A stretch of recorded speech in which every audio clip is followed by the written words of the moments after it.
വിവിധ രാജ്യങ്ങളിൽ നിന്ന് സൗദിയിലേക്ക് ഹജ്ജ് തീർത്ഥാടകരുടെ പ്രവാഹം. 10,000-ലേറെ തീർത്ഥാടകരാണ് മദീനയിലും ജിദ്ദയിലും വിമാനമിറങ്ങിയത്.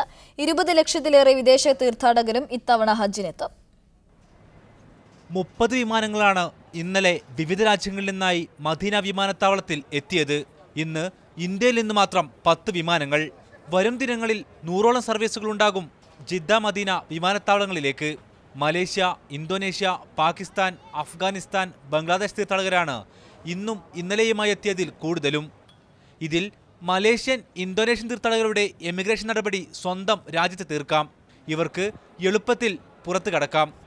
ഈ വർഷം 20 ലക്ഷത്തിലേറെ തീർത്ഥാടകരാണ് ഹജ്ജിനായി എത്തുക. ഇവരെ ഉൾക്കൊള്ളാൻ പാകത്തിൽ വിപുലമാണ് സജ്ജീകരണം. ഇന്ത്യയിൽ നിന്ന് 1,28,700 തീർത്ഥാടകരുണ്ട് ഇത്തവണ. ലോകരാജ്യങ്ങളിൽ അഭയം തേടിയ സിറിയൻ തീർത്ഥാടകരായ 18,000 പേരും ഇത്തവണ ഹജ്ജിനെത്തും. ഇറാനിൽ നിന്ന് 85,000 പേരാണ് എത്തുക. ഖത്തർ തീർത്ഥാടകർക്കും ഇത്തവണ സൗകര്യമൊരുക്കിയിട്ടുണ്ട്. ദുൽഹജ്ജ് 6-നകം ലോകരാജ്യങ്ങളിലെ ഹാജിമാർ സൗദിയിൽ പ്രവേശിക്കണം.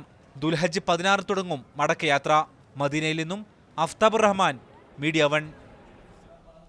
ഈ വർഷത്തെ ഹജ്ജ് സീസണിന് തുടക്കം കുറിച്ച് ഇന്ത്യയിൽ നിന്നുള്ള ആദ്യ വിമാനം മദീനയിലെത്തി. 410 യാത്രക്കാരുമായി ഡൽഹിയിൽ നിന്ന് സൗദി എയർലൈൻസിലാണ് തീർത്ഥാടകരെത്തിയത്. 10 വിമാനങ്ങളാണ് ഇന്ത്യയിൽ നിന്ന് മദീനയിലെത്തുക. തീർത്ഥാടകരെ ഇന്ത്യൻ എംബസി കോൺസുലേറ്റ് നേതൃത്വം സ്വീകരിച്ചു. ഇന്ത്യയിൽ നിന്നുള്ള 410 തീർത്ഥാടകർ ആദ്യ വിമാനത്തിലെത്തി. മദീന വിമാനത്താവളത്തിൽ ഇവരെ Indian ambassador Ahmad Javed, consul general Mohammed Noor Rahman Sheikh, Shahid Alam എന്നിവരുടെ നേതൃത്വത്തിൽ സ്വീകരിച്ചു.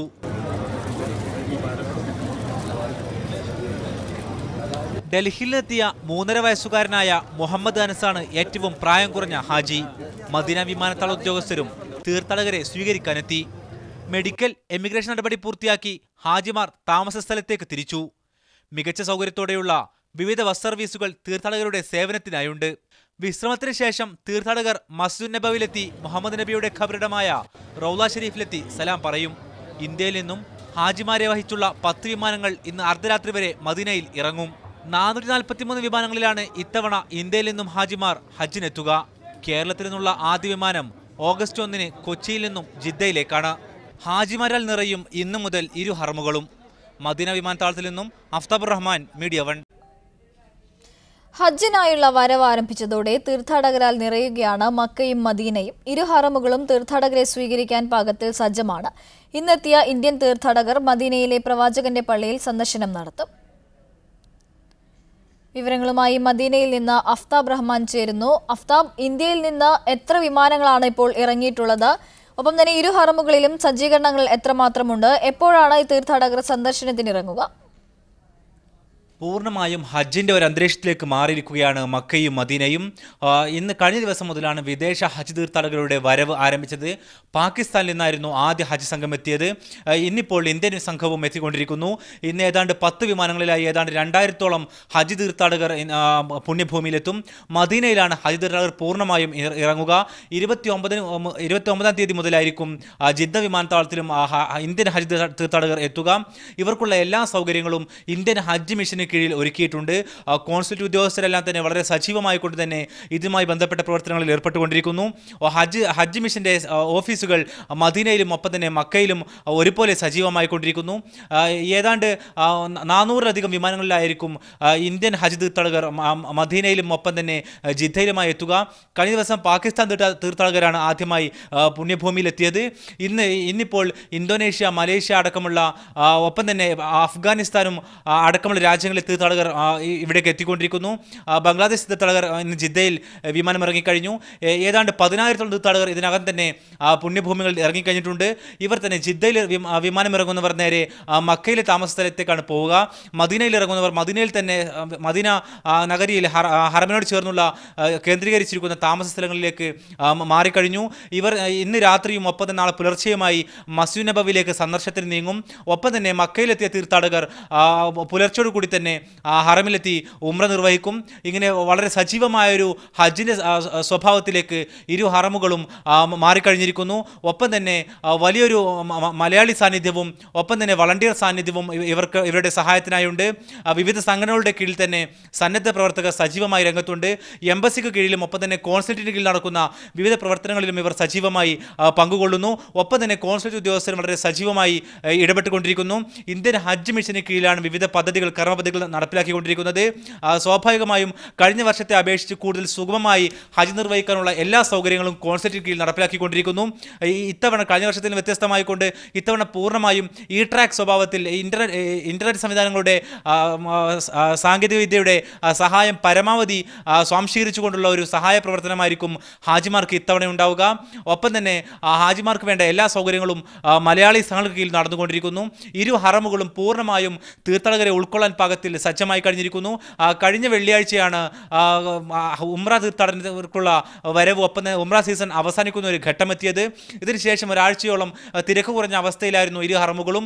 എന്നാൽ കഴിഞ്ഞ ദിവസത്തോടു കൂടി തന്നെ വിവിധ ഇരു ഹറമുകളിലും ഒപ്പം തന്നെ ഇരു ഹറമിന് സമീപത്തുള്ള ചരിത്രപ്രധാനമായ കേന്ദ്രങ്ങളിലുമെല്ലാം തിരക്കുകൾ അനുഭവപ്പെട്ടുകൊണ്ടിരിക്കുന്നു. മദീനയിൽ ഇറങ്ങുന്ന തീർത്ഥാടകർ മദീനയുടെ വിവിധ ഭാഗങ്ങളിലുള്ള ചരിത്രപ്രധാന കേന്ദ്രങ്ങളും പുണ്യകേന്ദ്രങ്ങളും ഒപ്പം തന്നെ ചരിത്ര സ്ഥലങ്ങളും സന്ദർശിക്കും. ഇതിനുശേഷമായിരിക്കും മക്കയിലേക്ക് ഹജ്ജ് നിർവഹിക്കാൻ നീങ്ങുക.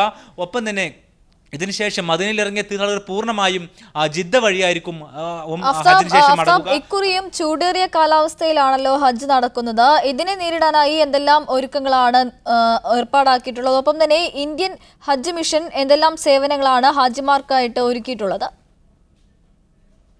സൂചിപ്പിച്ചതുപോലെ ഇന്ത്യൻ ഹജ്ജ് മിഷന് കീഴിലാണ് ഇന്ത്യൻ ഹാജിമാരുടെ എല്ലാവിധ സൗകര്യങ്ങളും ഒരുക്കിയിരിക്കുന്നത്. നമുക്കറിയാം കഴിഞ്ഞ വർഷം ഏതാണ്ട് ചൂട് വിട്ടുപോകുന്ന ഒരവസ്ഥയിലായിരുന്നു ഹജ്ജ് നടന്നിരുന്നെങ്കിൽ ഇത്തവണ കുറച്ചുകൂടി ചൂടിലേക്ക് കടന്നുകൊണ്ടാണ് ഹജ്ജ് കടന്നെത്തുന്നത്. ഏറ്റവും ശക്തമായ ചൂടാണിപ്പോൾ മക്കയിലും മദീനയിലുമെല്ലാം അനുഭവപ്പെടുന്നത്. ഏതാണ്ട് 50 ഡിഗ്രിക്ക് മുകളിൽ വരെ കഴിഞ്ഞ ആഴ്ചകളിലായി ചൂട് കടന്നിരുന്നു. ഈ സാഹചര്യത്തിൽ തീർത്ഥാടകർക്ക് വേണ്ട എല്ലാവിധ സൗകര്യങ്ങളും സജ്ജീകരണങ്ങളും ഇന്ത്യൻ എംബസിക്ക് കീഴിൽ ഒപ്പം തന്നെ കോൺസുലേറ്റിന് കീഴിൽ നടന്നുകൊണ്ടിരിക്കുന്നു. കോൺസുലേറ്റ് ഉദ്യോഗസ്ഥർ ഇതിനായുള്ള സർവ്വ സജ്ജീകരണങ്ങളും ഒരുക്കിയിട്ടുണ്ട്. ഹജ്ജ് തീർത്ഥാടകർക്ക് ഇത്തവണ കുട നൽകിക്കൊണ്ട് ചൂടിനെ തടയാൻ പാകത്തിലുള്ള കുടകൾ നൽകിക്കൊണ്ടുള്ള സേവനങ്ങളും കോൺസുലേറ്റിൻ്റെ ഭാഗത്തു നിന്നുണ്ടാകും. ഒപ്പം തന്നെ മക്കയിലും മദീനയിലും മലയാളി വളണ്ടിയർമാരുടെ പൂർണ്ണമായ സഹായമുണ്ടാകും. ഈ മാസം അവസാനത്തോടു കൂടിയായിരിക്കും ഓഗസ്റ്റ് 1-നാണ് കേരളത്തിൽ നിന്നുള്ള ഹജ്ജ് തീർത്ഥാടകരുടെ വരവ് ആരംഭിക്കുക. അന്ന് മുതൽ തന്നെ ഇവർക്ക് വേണ്ട സൗകര്യങ്ങളും ഒപ്പം തന്നെ മലയാളി വളണ്ടിയർമാരുടെ കീഴിൽ ഒരുക്കിയിട്ടുണ്ട്. ഒപ്പം തന്നെ ഇവർക്കുള്ള താമസ സ്ഥലങ്ങളുമെല്ലാം ഒരുങ്ങിക്കഴിഞ്ഞിരിക്കുന്നു. ഈ അർത്ഥത്തിൽ പൂർണ്ണ തോതിൽ ഹജ്ജിനെ വരവേൽക്കാനുള്ള എല്ലാ ഒരുക്കങ്ങളും പൂർത്തിയായി കഴിഞ്ഞിട്ടുണ്ട്. തീർത്ഥാടകരുടെ വരവ് വരും ദിനങ്ങളിൽ ഏറ്റവും ശക്തമായ രൂപത്തിൽ കടന്നുവരും. ഈ മാസാവസാനത്തോടു കൂടി തന്നെ ഏതാണ്ട് 5 ലക്ഷത്തിലേറെ തീർത്ഥാടകർ രാജ്യത്തേക്ക് കടന്നു വരുമെന്നാണ് പ്രതീക്ഷിക്കുന്നത്. ഇത്തവണ 20 ലക്ഷത്തിലേറെ തീർത്ഥാടകരാണ് രാജ്യത്തേക്ക്. ശരി അഫ്താബ്, ഈ വർഷത്തെ ഹജ്ജ് സീസണ് തുടക്കം കുറിച്ചിരിക്കുകയാണ്. ഇന്ത്യയിൽ നിന്നുള്ള ആദ്യ വിമാനം മദീനയിൽ എത്തിയിരിക്കുന്നു. 410 തീർത്ഥാടകരാണ് എത്തിയിട്ടുള്ളത്. അഫ്താബ് റഹ്മാനാണ് വിശദാംശങ്ങൾ നൽകിയത്. മറ്റു വാർത്തയിലേക്ക്. പ്രവാസി സംഘടനകളുടെ കീഴിലുള്ള സന്നദ്ധ പ്രവർത്തകരുടെ സേവനം ആദ്യ ദിനം മുതൽ ഹാജിമാർക്ക് ലഭ്യമാണ്. മദീനയിൽ ഹജ്ജ് വെൽഫെയർ ഫോറത്തിന് കീഴിൽ ഒറ്റക്കെട്ടായാണ് മലയാളികളുടെ വളണ്ടിയർ സേവനം. ഫോറത്തിൽ നിന്ന് പിന്മാറിയ KMCC ഇത്തവണ ഒറ്റയ്ക്കാണ് സേവന രംഗത്ത്.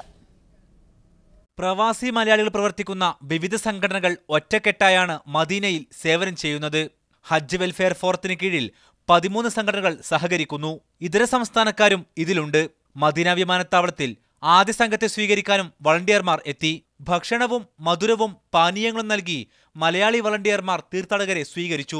അതുപോലെ UP, ആന്ധ്രാപ്രദേശ്, കർണാടക, തമിഴ്നാട്, കേരളം ഉൾപ്പെടെയുള്ള സ്റ്റേറ്റുകളിൽ നിന്നും 200ഓളം വാളണ്ടിയേഴ്സിനെയാണ് നമ്മൾ ക്രമീകരിച്ചിരിക്കുന്നത്. അതുപോലെ മെഡിക്കൽ മേഖലയിലും അതുപോലെ ലോസ്റ്റ് ആൻഡ് ഹാജീസ് മേഖല, അതുപോലെ സ്ത്രീകളുമായി ബന്ധപ്പെട്ടുകൊണ്ട് വാളണ്ടിയേഴ്സ് നമ്മൾ അറേഞ്ച് ചെയ്തിട്ടുണ്ട്. അതുപോലെ മറ്റ് സ്റ്റേറ്റുകളിൽ നിന്നുള്ള ആൾക്കാർ മുഖ്യമായി കണ്ടുകൊണ്ടാണ് നമ്മൾ ഹജ്ജ് വെൽഫെയർ ഫോറം ഇത്തവണ പ്രവർത്തന രംഗത്തേക്ക് ഇറങ്ങിയിരിക്കുന്നത്. കഴിഞ്ഞ വർഷം വരെ ഫോറത്തിലുണ്ടായിരുന്ന മുസ്ലിം ലീഗിന്റെ പോഷക സംഘടന KMCC ഇത്തവണ പിന്മാറി. ഒറ്റക്കാണ് ഇവരുടെ സേവനം. സംഘടനയുടെ വനിതകളും വിമാനത്താവളത്തിൽ ആദ്യ ഹജ്ജ് സംഘത്തെ സ്വീകരിക്കാൻ എത്തി. വളരെ വിപുലമായ സേവന പ്രവർത്തനങ്ങൾ KMCC നടത്തുകയാണ്. മിനയിലെ കഞ്ഞി വിതരണം അടക്കമുള്ള സേവന പ്രവർത്തനങ്ങൾ, അതുപോലെ വ്യത്യസ്തമായ സംവിധാനങ്ങളോടുകൂടി വിപുലമായ മെഡിക്കൽ സ്റ്റാഫിൻ്റെയും ഡോക്ടർമാരുടെയൊക്കെ സാന്നിധ്യത്തിലുള്ള മെഡിക്കൽ വിങ് അടക്കമുള്ള വിപുലമായ പരിപാടികളുമായി ഹാജിമാർക്ക് വഴികാട്ടാനും ഹാജിമാർക്ക് സഹായം ചെയ്യുവാനുമുള്ള വിപുലമായ പ്രവർത്തനങ്ങളുമായി KMCC മുന്നോട്ട് പോവുകയാണ്. വളണ്ടിയർമാരുടെ സേവനം ഏകോപിച്ച് ഹജ്ജ് പ്രവർത്തനങ്ങൾ കൂടുതൽ സുഗമമാക്കാനുള്ള തയ്യാറെടുപ്പിലാണ് ഇന്ത്യൻ ഹജ്ജ് മിഷൻ. ഇതിന്റെ ഭാഗമായി മദീനയിലും മക്കയിലും വളണ്ടിയർമാരുടെ സേവനം ഉപയോഗപ്പെടുത്തും. അവസാന ഹാജിയും മടങ്ങും വരെയുണ്ടാകും വളണ്ടിയർമാരുടെ സേവനം. മദീനയിൽ നിന്നും അഫ്താബുർ റഹ്മാൻ, മീഡിയ 1. എറണാകുളം മഹാരാജാസ് കോളേജിലെ SFI നേതാവ് അഭിമന്യുവിന്റെ കൊലപാതകത്തിന്റെ പശ്ചാത്തലത്തിൽ KIG കുവൈറ്റ് സംവാദം സംഘടിപ്പിച്ചു.